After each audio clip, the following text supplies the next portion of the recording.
Good morning, Jose, from the USA. Good afternoon from Portugal. And today we have a packed episode because I think we're going to hit right at one of the cores of the show, which is that moment of change, when you realize maybe something is not right with me. Maybe I'm just living the same day every day and I want to change. And I think we're going to hit it right in the head with this episode. So, Scott, I think it will be good actually to share a bit of your origin story. So, what led you to this moment and everything you're doing right now across this topic? Yeah, thank you for the question, Jose, and I appreciate the opportunity to be here with you. And the origin story is always a fun question, right? Where did we come from? What made us into who we are today? And I like to say that my origin story, and I hope this translates, but my origin story is like a cat that has 9 lives, right? Because that's how I feel, is that I've done so many different things in my life. It's shaped me into who I am. And it actually is, it's the culmination of all of those things that led me to writing my book that publishes on May the 14th called Wake Up to Die Again. And specifically, I mean, there are these, what I'll call these significant events in my life that were very material. Here in the USA, when I graduated from high school, I did something very different than my fellow classmates did, as I went in the United States Army after high school. And I did 4 years in the United States Army. I lived 2 years in Europe, in Germany specifically. Came back to a famous American military unit called the 1st Infantry Division. And then I was deployed over to Saudi Arabia, Iraq, and Kuwait during the first Gulf War. And of course, came back. And it was after that that I went to college and achieved my degree in finance. And it was also during college where I launched my first invention that I actually developed or created or gave birth to the idea while I was out in the Iraqi desert or actually the Saudi Arabian desert. And those were early formative things in my life that put me on this course of being entrepreneurial, experiencing extraordinary failure and coming through that. And of course, it's in my opinion, it's all of the great failures of life that bring you into or being closer to who you're supposed to be. It's not success. One of the things I write about in my book is that success taught me nothing but failure, but failure taught me everything that I needed for life. But fast forward, past college, I've spent time at the highest levels of working for corporations, whether it's been in the field in sales or being in charge of sales here in the United States. I invented another product that actually got patented, a product called the Childhood Health Passport. I've completed Ironman races, 140.6 endurance races. And, so it's all of these types of events that I like to say is my origin story of challenging myself, of honestly experiencing failure. And it sounds so counterintuitive because most people want to talk about, Scott, tell me the story about how you overcame something and you won and everything's fine and you lived happily ever after. Like, I don't really have that story. I am happy and I'm at peace and I do have a lot of joy, but my origin story that led you and I, Jose, here today, actually is a lot about how to navigate through pain and becoming a better person and all those things that you can't measure, right? The important things in life. So that's a giant circle that I just drew for an origin story to answer the question. That's fantastic. And I think the absolute takeaway there is that you're a force of nature that can't be stopped. Well, the world has stopped me a few times, but it stopped me from material possessions. It didn't stop me from being me. And so that's a fair statement. Would you, because sometimes when you really embrace failure, because you recognize I thrive in that failure. If I succeed, I actually lose something in the Yeah. process. Do you start to take like some sort of looking forward to the next failure? Does it ever happen? It is Well, I'm going to say, again, I want to be honest here, right? Because I don't want to mislead the audience. I don't want to say I look forward to the failure, right? Because failure, there's different depths to failure. Let me Mhm. describe it that way. When I go to the gym to do strength workouts, and I'm lifting weights until my muscles fail, that's awesome, right? Because I'm going to recover from that and I'm going to get stronger. Conversely, if I decide that I want to start a small business and I work really hard at it for a year, and I'm telling all of my friends and neighbors and coworkers and colleagues and you know people in my neighborhood that I've started this business, and I'm looking for their support, and I've invested money in it, and I do all of the things that I believe to be right, and at the end of the year I'm left with nothing to show for it because it failed. And I've lost a lot of money, a lot of time, a lot of energy. And it was something that I dreamed about and I was passionate about. And now I'm left in my example, I'm left at the end of the year looking at myself, possibly in shame, possibly as a failure, possibly thinking of myself as just another loser, um, because I don't have anything to show for it. It didn't work. And now all these people that I told how excited I was about it, what do they think? And just all this, that's a failure, right? But guess what? This is the point where I say, congratulations, right? You did it. What do you mean, Scott? You went out there and you tried. And there's things within you that changed when you went and tried. So yes, you didn't get the results you wanted. Yes, maybe you feel embarrassed. Yes, maybe you feel like a failure. Yes, maybe you feel like the world cheated you. Yes, yes, yes, yes, yes. Who cares? Because what I care about and what I'd like to tell you is congratulations, because you're better for it. Because you learned some things inside you that you otherwise could never know, ever. So the gift of failure is going to teach you the very things that success can never teach you, ever. So I know it's not what you wanted. I know it's not where you wanted to be and what you wanted to say.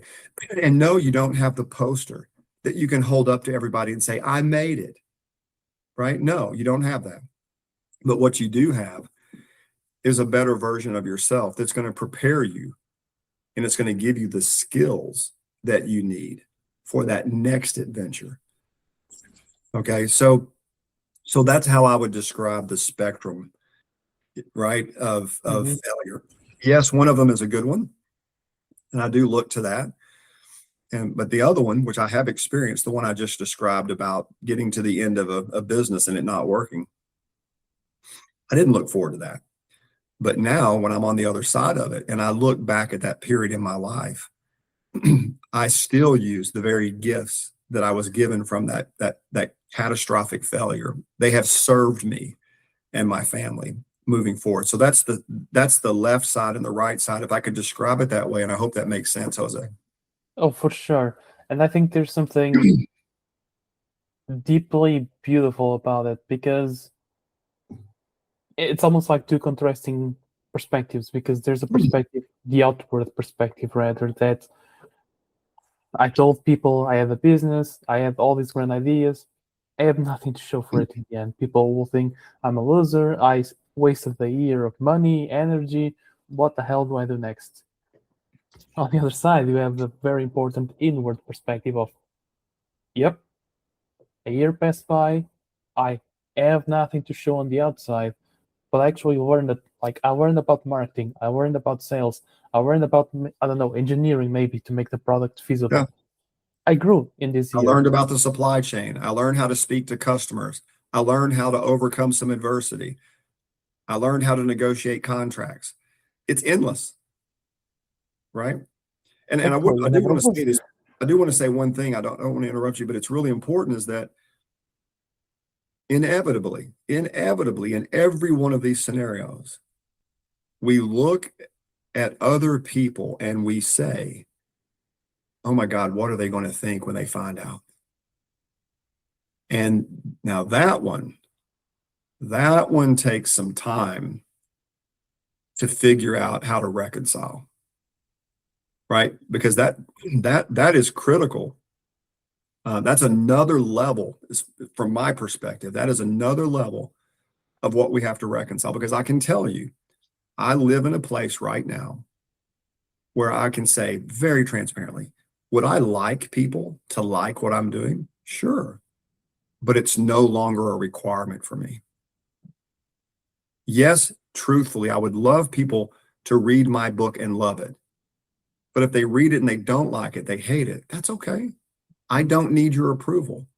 I didn't write the book so that you would approve of it. I wrote first and foremost that I would approve of it and my family would approve of it.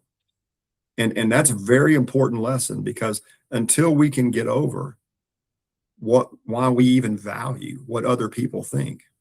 I didn't say we don't listen, we can learn from it, but we shouldn't allow what other people think to rule our lives and how we behave. And there's a giant difference between the two.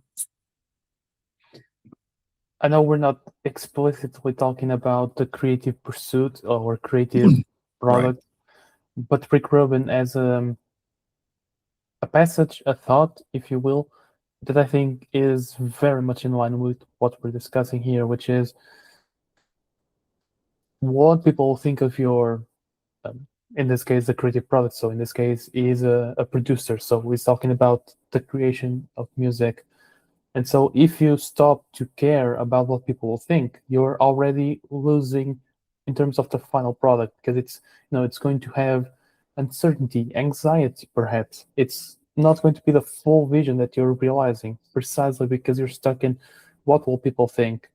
So you need to first and foremost think about what you're trying to create it because you were the one with the idea. Then it's up to the world to judge it. That's right. And I love that you said that. It's up to the world to judge it.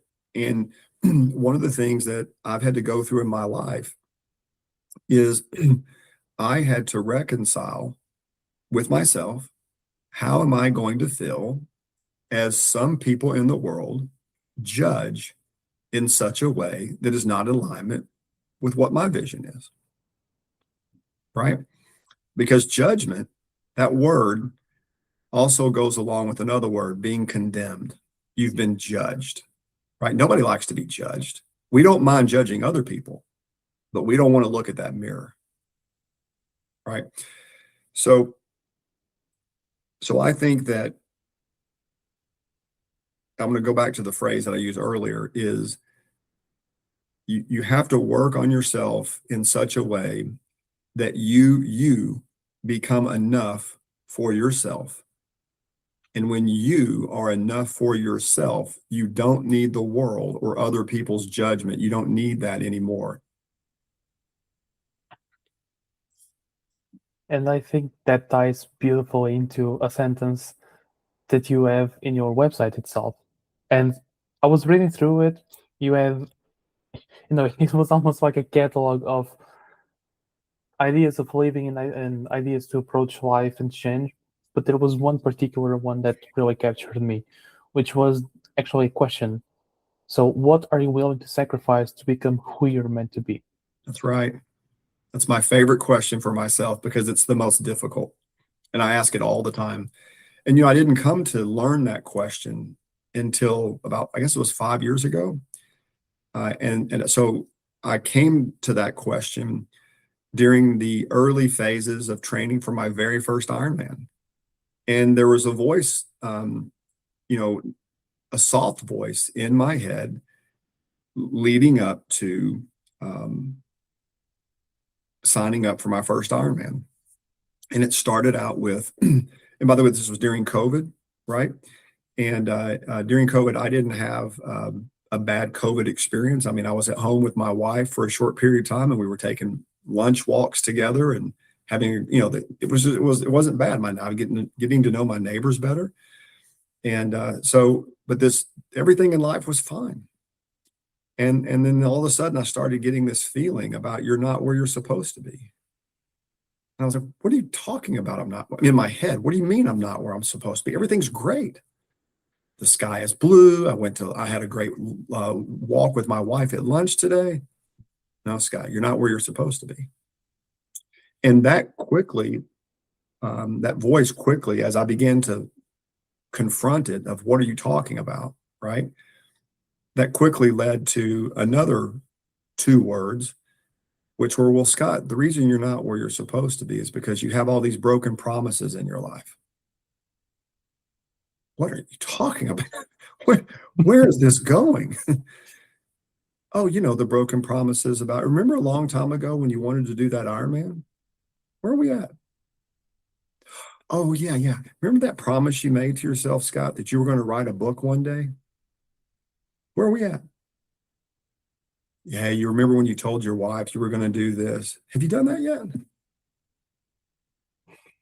I mean, it was like my internal voice was holding up this to-do list of all these things that I promised myself I was going to do that I didn't do.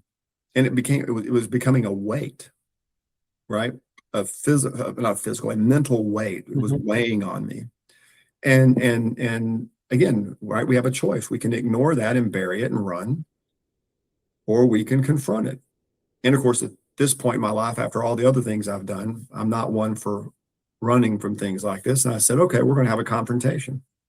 And that's okay.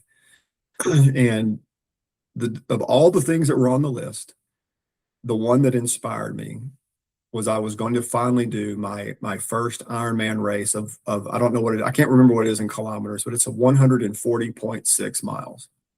Okay. And it was, so I went and signed up for the race, and Jose, I didn't tell anybody. Right.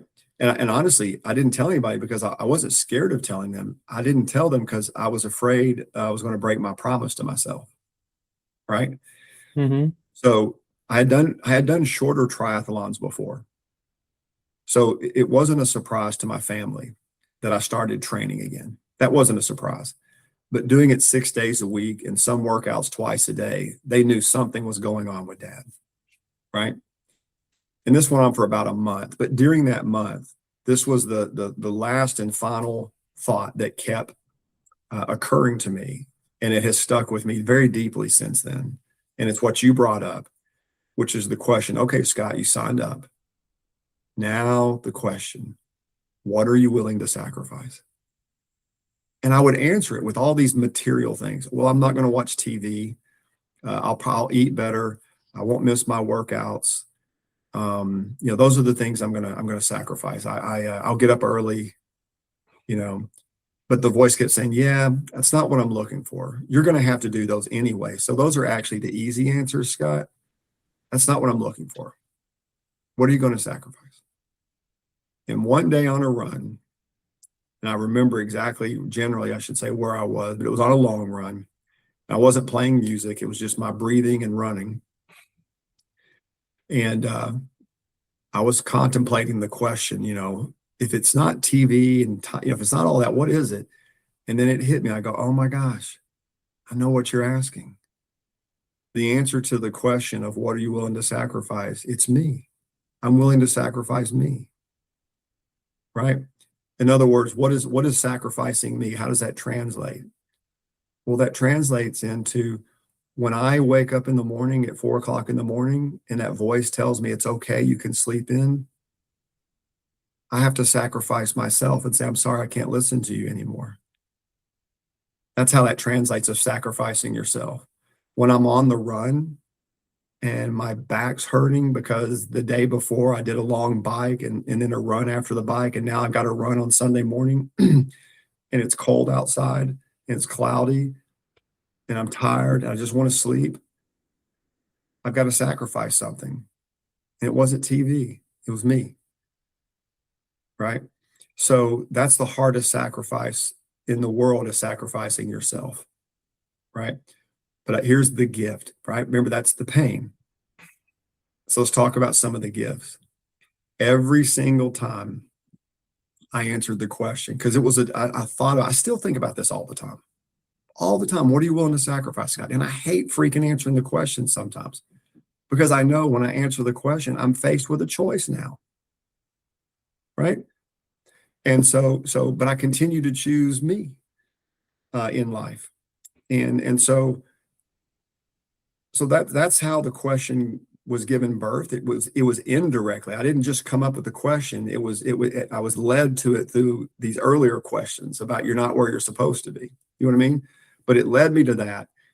And that was a critical moment. Honestly, that was kind of a turning point in the last 6, 7 years of my life, of that question that has been so profound in my life. And I think it can be profound in the listener's life if you're willing to answer that question. But man, if you answer it, by gosh, you better do something about it, because once you expose it, it's a weight. Oh, so I hope you enjoyed that little story.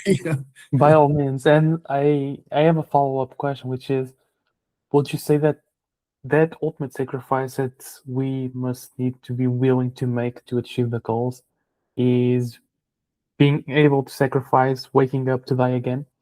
1000%, man. 1000%. When you thanks for saying that, because when you hear the title of my book, Wake Up to Die Again, I love watching people's faces, because I can see in their eyes, they're going in their brain and going, whoa, what was, and honestly, it means two things. So let's use the what am I willing to sacrifice example. It's quiet, nobody's at home, we're attacking ourselves, we ask the question, and we tell ourselves the truth of who we are, where we are, broken promises. We just get right in the middle of it, right? And we do that, and we decide that I just can't do that. I just can't. And you carry that weight around.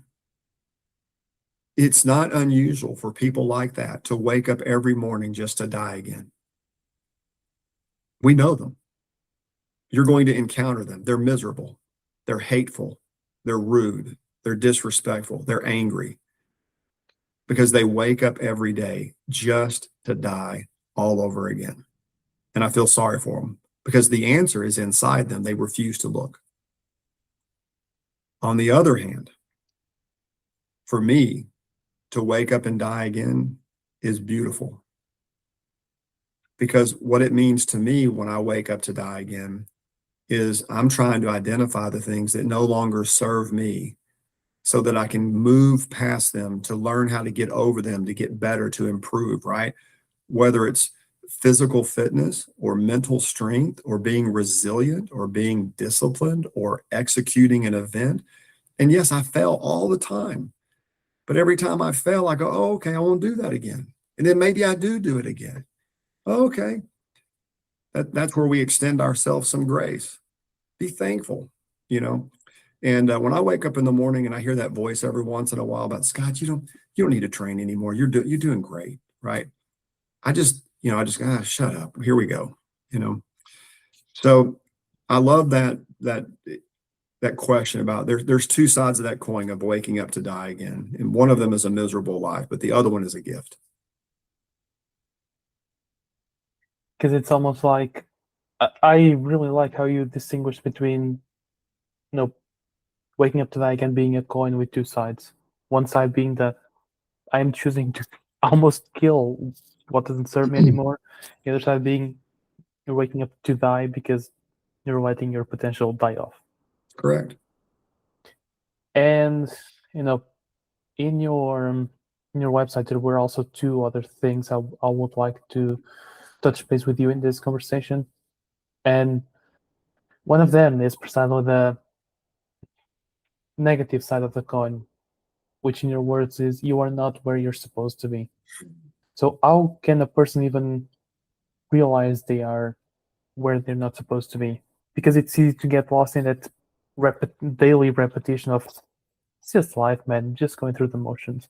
How can a person actually stop and take grasp of their life in those moments? Well, is that not a difficult question, right? I respectfully always try to answer that in an introspective way to me, simply because I can't possibly know where everybody is in their life. But I feel like as a fellow human being on this little blue planet we live on, I think we're all wrestling with some of the same things. But here's my but. Jose's journey is different than my journey. So today, right, you're in Portugal and I'm in the United States. And today we're literally walking down the same path in life together. Yep. What an awesome thing, man, right? That we're walking together down this path, talking about subjects that are leading towards a potential destination. But when we hang up today, you're going to be back on your journey and I'm going to be back on mine because we have different destinations. And I say that to come back to your opening question, which is, how does someone know they're not where they're supposed to be? And I'm afraid I'm going to give you a really simple answer is, oh, you know. You know. And stop pretending you don't know. That's my answer. Okay? Are you where you dreamed you would be right now?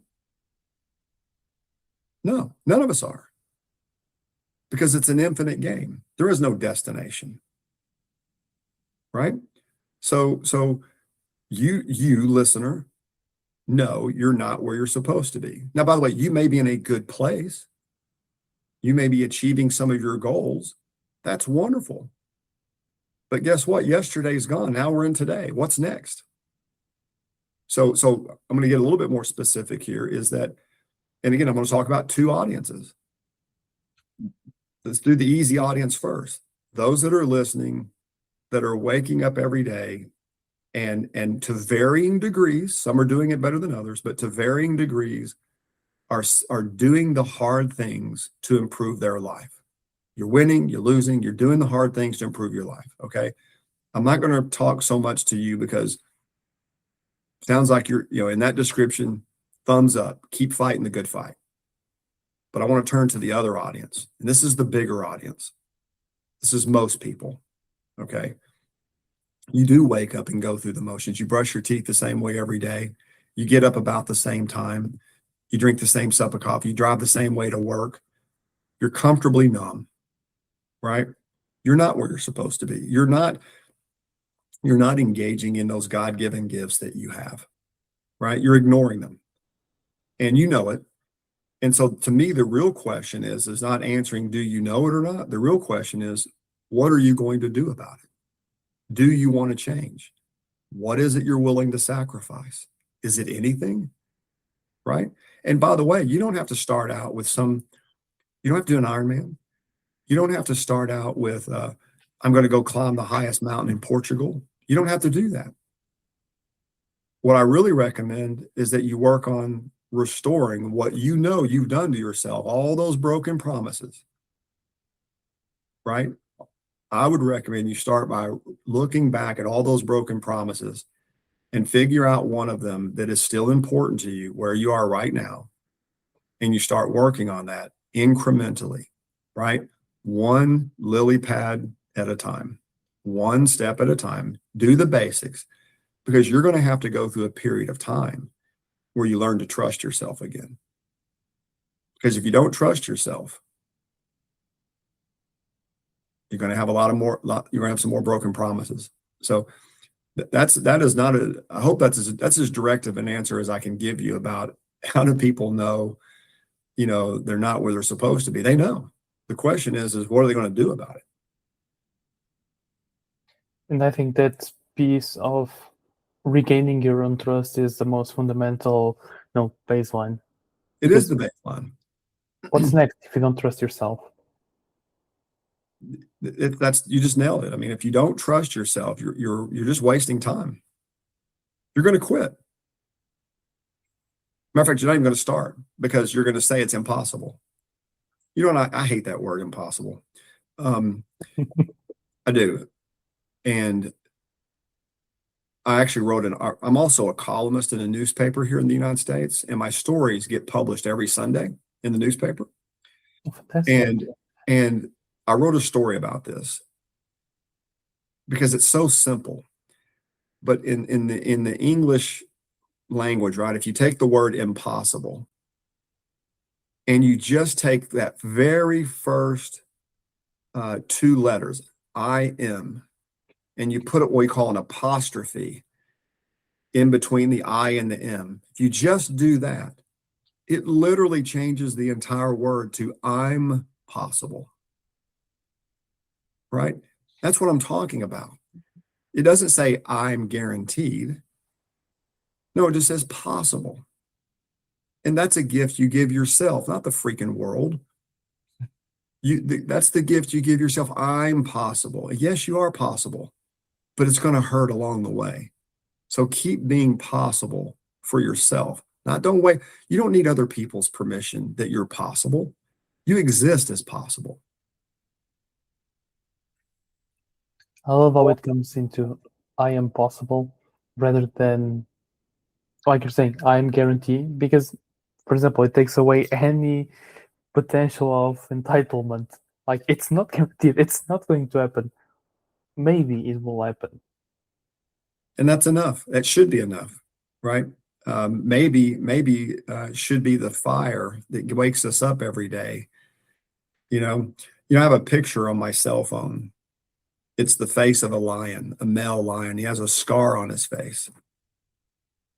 And I won't say this as beautifully as it's written, but it reminds me of, I believe it's an South African proverb.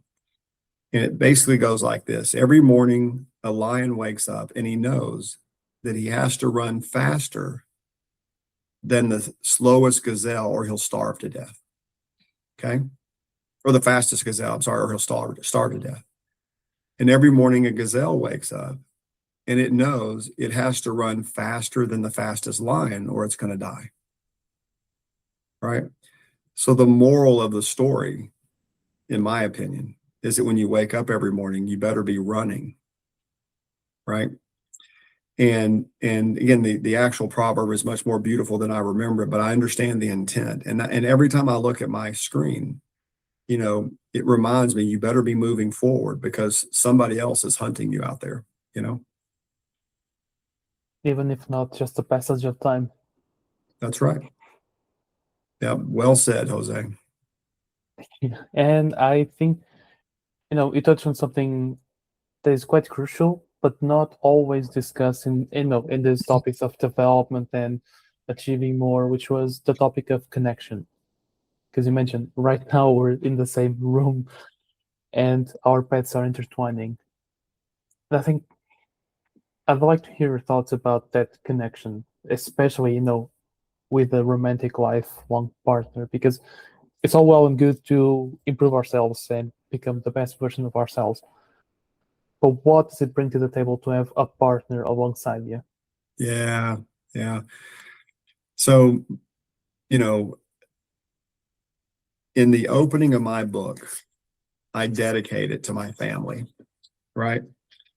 And honestly, it's very short, but I just want to read this because it says, to my wife, Michelle, my son, Skylar, and my daughter, Sydney, you lived through the versions of me I had to let go of. You helped me learn that the only journey worth taking is the one that starts with the three of you. If I had to carry the world for you, I would. If I had to bend time for you, I would. If I had to give my life for you, I would. That is what your unconditional love for me means. To my family, it was always you. I love you more. And now for the rest of the story. That's beautiful, Scott. So, yes, it is very lonely to be by yourself, but that's where the work is done. And yes, the gift of all of this hard work, the gift that you receive from all of the hard work is not yours alone to share. Everyone around you will experience that gift. Your wife, your husband, your son, your daughter, your cousins, your aunts, your grandparents, your mom, your dad, your friends, your colleagues, your neighbors, your roommates. Okay. They're going to experience it because when you become a better version of yourself, all of those things that we desire to have, what they're called the fruits of the spirit, right? Love, joy, peace, patience, kindness, gentleness, self-control, right? When we have those things, the world becomes a better place. Your neighborhoods, your cities, your countries become a better place when we have those things. But they can only be pursued, right, internally. Okay. And so yes, it is a beautiful thing, not only to have them, but it's also to share those with others. And that is what makes our communities and families, that is what changes the world, right? There's a saying I have in my book. It goes something along the lines of, and I read this, I didn't create it, but it's, I went out to change the world, and then I became wise and decided to change myself. It gets straight to that point that there's 8 billion people in the world. You're not going to touch 8 billion people, but you may touch 1,000 across your life, and those 1,000 can touch another 1,000. So when you do get that chance to, say hi to someone across the street, a friend, a person of your family, a family member, in those moments that you connect with them, if you connect in a positive manner, because you're able to show up in a positive manner, then you increase those chances of, potentially helping another 1,000 people. Correct. Yeah, it's when people pass away and we go to funerals, they don't talk about the car you drive and how much everybody loved coming to your house and the cookouts. They don't talk about that. They talk about how you made them feel and who they were, right? And that's coming for all of us, right? And the legacy that I hope I live or leave is really twofold. The first part of my legacy is that, I hope people say, man, he loved his family and took care of his family. That's the very first thing, right? And I'm gonna do my very best at mastering that, taking care of my family. The second thing is a gift, if it's possible, is I hope through meeting people like you, Jose, and talking about this, writing my book, the opportunity to go and speak to people publicly, my interactions with people, of asking them how they are and what are they struggling with, and is there anything I can do to help them, volunteering to go do things to help other people, that influence, right, is my hope is that all of those other things, because the world is struggling, is that I hope that through all of those other things, podcasts, my column, is that the words that I'm speaking help point them in a direction they're looking for, or give them a single tool that will help them achieve, what they're struggling with, because we're all struggling with something. So if there's some role that I can play with your audience, with you, with me, with others, in helping them move forward, then that's a gift we give the world. And that's a very fulfilling gift that we give the world. It's quite amazing what you're describing here, because sometimes, when the person starts on their journey of personal development or development in general, it might seem egotistical at first, because you will say no more than you say yes to other people, because you're saying yes to yourself. Correct. In the long run, that becomes the least egotistical thing you can do, because you improve yourself. By improving yourself, you're improving the people you naturally engage with in your daily life. And there's a third very important point, which is when you choose to explicitly give back to the community. Because you could do all this and just stay with your family and with your friends. But no, you're coming out into the world to help people out across a much broader audience than you would otherwise. Yeah. One of the hardest things I learned this on my own. This has been written about, but I learned this on my own, is early in my life, when I left the military and went into college, I did very well in the military, and I carried a lot of gifts from the military to the civilian world. And when I got to the civilian world, my vision of what it was going to be like, it was nothing like that. I thought everybody wanted to be a success. I thought everybody was pursuing something noble and just and exciting and motivating. And I thought, but no, that's not what I experienced. It's quite the opposite. And not only was it quite the opposite, I didn't make a lot of friends because I was trying to do these things. And so for me, I learned the hard way that most people can't go with you where you're going. And that's painful. And that includes sometimes your friends, because your friends don't want to go the path that you're going on. And remember, we always have to remember, it doesn't matter if we're walking down the same road together. It does not matter. Their journey is different than your journey. So when you start bending the curve and making those self-improvements and attacking yourself and looking at broken promises and challenging yourself, when you start doing those things, there's going to be some people that shake their head and say, I don't want any part of that, man. And they're even going to tell you, I don't know what's wrong with you. Right? What did I do? Why are you mad at me? Why are you changing? Where are you going? I mean, they're going to be part of the problem. And so that's one of the hardest parts about changing, is realizing that some of the people that are closest to you can't go on that with you. Yeah, Alex Hormozy talks of this lonely chapter, which is precisely that almost nightmarish period where you're saying no to everyone. You're, at the most extreme, letting go of certain people in your life because you don't want to go for drinks every Friday night, don't want to get hammered and lose the Saturday and lose the Sunday, and then on Monday you're back to the same thing. Yeah. I had a guy tell me, and somebody that I respected, I was on when you're training for an Ironman race, your long bike rides, right, are on Saturdays. And usually, not always, but it usually includes a run off the bike. So your bike ride may be 54 miles or it may be 100 miles. And that's going to take a little while. And when you're done, you don't want to do anything else. You want to go home and eat. And then the next morning you need to recover, because the next morning you've got to get up and you're going to run.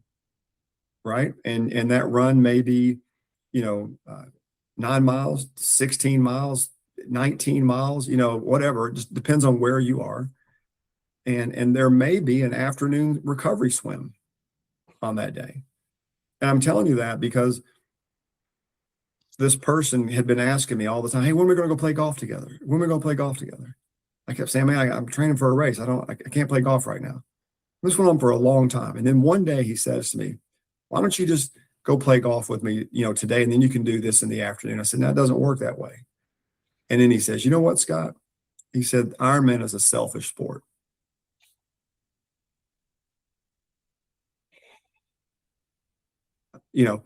I had to pause for a second. You mean self-improvement?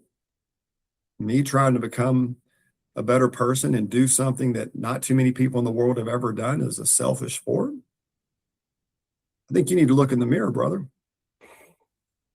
Right? Now, I didn't say that. I thought it, because what he really said was a reflection on his feelings, not mine. But it took me a minute, to digest what he was saying. And I hope that's an example for the listeners of what I'm talking about, is that there are going to be people that are going to try to pull you off your path. And you ready for this? You better want whatever it is you're pursuing. You better want it. Or if they pull you off and you allow it to happen, you will be responsible for the broken promise, not them.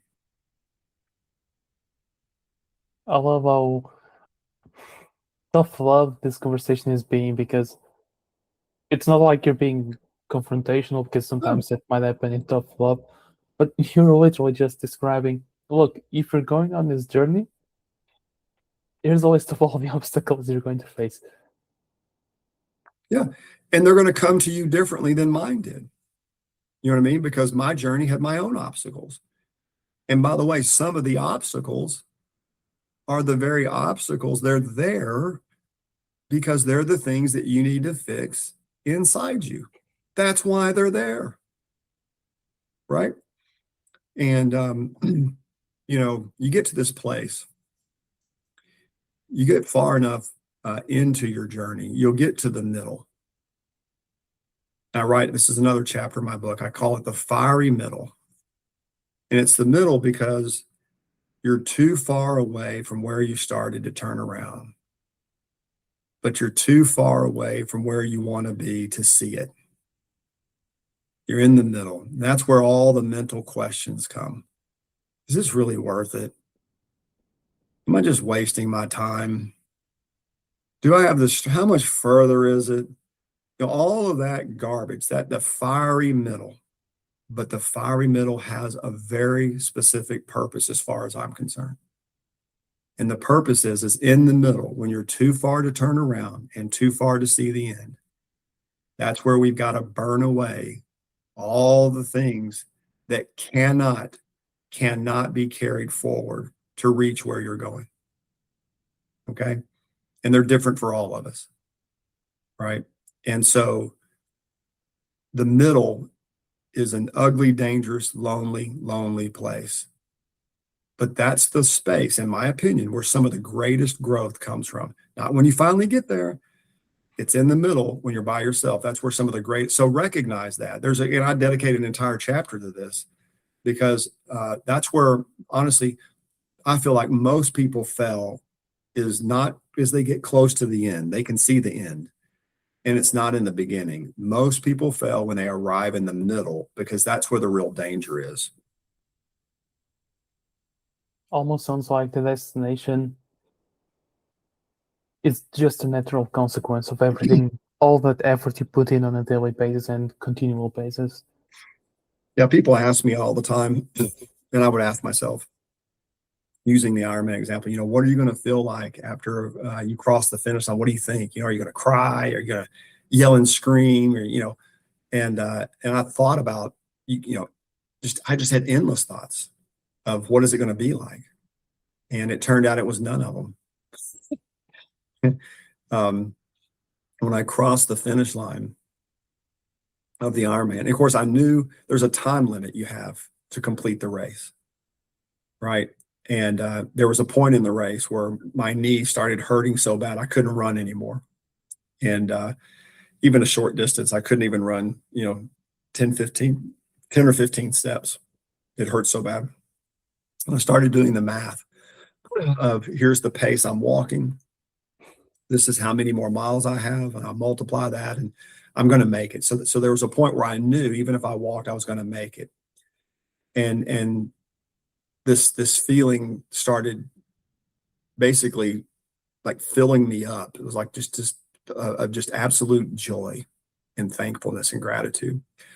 And anyway, I turned it was like the last 300 yards. You made this left turn and there was this long straightaway. And at the end of the straightaway was all the lights and the music and the people and the stage and the banners and the time clock. It was just this, like the gates of heaven, man, And I'll never forget, I told myself, I said out loud, okay, I'm going to need you to stop for just a minute because I'm going to run the rest of the way. And I just started running. And running sounds like I was running fast, but I wasn't. It was slow, but I was running. And I ran across the finish line. And Mike Riley, the voice of Ironman, he said, Scott Lackey, United States Army veteran, you are an Ironman. I'll never forget, I can hear his voice. And I just was overwhelmed with this feeling of joy. I've never experienced it like that since then. And my daughter greeted me and my wife greeted me and they asked if I was okay. And all I could say to them, Jose, was, I'm so thankful and my knee really hurts. That's all I could say. And we would walk, 20, 30 yards and I'd say, I need to stop for a second, and they'd say, are you okay? I go, yeah, I'm just so thankful, but my knee really hurts. That's all I could say. And I mentioned that, back to your point of this middle space and yes, you'll feel wonderful when you get there, but I actually became an Ironman. I got the medal when I crossed the finish line, but that's not when I became an Ironman. It was in all the runs at 4 o'clock in the morning, 5 o'clock in the morning, and the bikes and the heat and the wind and the rain and the cold weather and the cold pool swims and the cold lake swims and the running and the fatigue and all of that, all of the run, biking after I wrecked and got stitches in my arm and I still went out and biked. That's when I became an Ironman. That's the journey, right? The willingness to suffer, and not suffer bad, but the willingness to engage in that, to wake up and die again, right? So that one day I get to cross that finish line and hear the voice, Scott Lackey, you're an Ironman, right? That I became an Ironman officially when I walked across the stage, like getting your degree in college, right? But it was the work that we put in. It was the fiery middle. It's all the things we talked about today, kind of summed up in that. I'd like to hear one last piece of advice not advice, sorry, experience rather from you. What kept you going every day? Because you're physically tired, you're emotionally tired. What kept you going every single day without fail? Yeah, it was different things. It was really a lot of different things. I can't say that there was honestly one thing. I mean, yes, there was this parental goal of, if I don't do the work, I'm going to fail the race. So I did have this overarching mindset of the finish line of the Ironman. So that was what I call the tip of the spear. But as you move further away from the tip of the spear, I've come back to the things that I was holding in my hands mentally, right? And those things were back to what I said earlier. I just didn't want to break my promise to myself. I really wanted, this was a solemn, spiritual, human promise to myself. Scott, this is a promise. You wanted to do this. So this is the sacrifice you're going to have to make. And it was answering the question that, I'm not kidding you, every single day. I had it written all over my gym at home. It was everywhere. It was just reminding me of the question during the training. What are you willing to sacrifice? I had to answer that every day, multiple times a day. I'm driving home from work. I'm exhausted. I've got emails I need to return, a report I need to write, sit down and have dinner with the family, right? But I still needed to get in that 1 hour bike or 2 hour bike or that hour and a half run, whatever it was. And I just wanted to sit on the couch, right? And I had to ask myself, hey, man, you can do those things. You can do any one of them. But Scott, what are you willing to sacrifice? I need you to answer the question today. It would piss me off. And yes, I would get angry some days, right? But I would get up and put my shoes on and go do the whatever. But I'll tell you this, every time I finished doing whatever it was I was supposed to do and I was exhausted, there was a smile inside my soul. After, not before, after. I may have cussed myself the entire workout and bitched and complained the entire workout. But when I finished and I caught my breath, I would just smile at myself. So those are the answers of what kept me going. Yeah, and many, many others. Sometimes I would sit down and journal. Why are you so upset about this? This was your dream. And I'd write about it. You know what I mean? So there were honestly many different things. But the big one of the visual, I mean, this visual of what is it going to look like when I cross that line, And I might as well throw this in there too. Every once in a while, you got to throw in and listen to the song from Eminem, "Till I Collapse." And I had to listen to that a few times on a workout as well. So, yeah, it sounds like you literally didn't give yourself any space to back off. well, I'm glad you said that. The actual word that I talk about in my book is, I did not negotiate with myself. That's what I say. We're not negotiating this, Scott, thank you so much for sharing your story. It's fantastic. You didn't come here with any, fancy dressing of what it looks like. You just came out here, gave the truth. There's a way, takes a lot of work and obstacles to overcome, but there is a way. It's possible. I'm possible. That's it. And so, Scott, where can people find more about you and connect with you?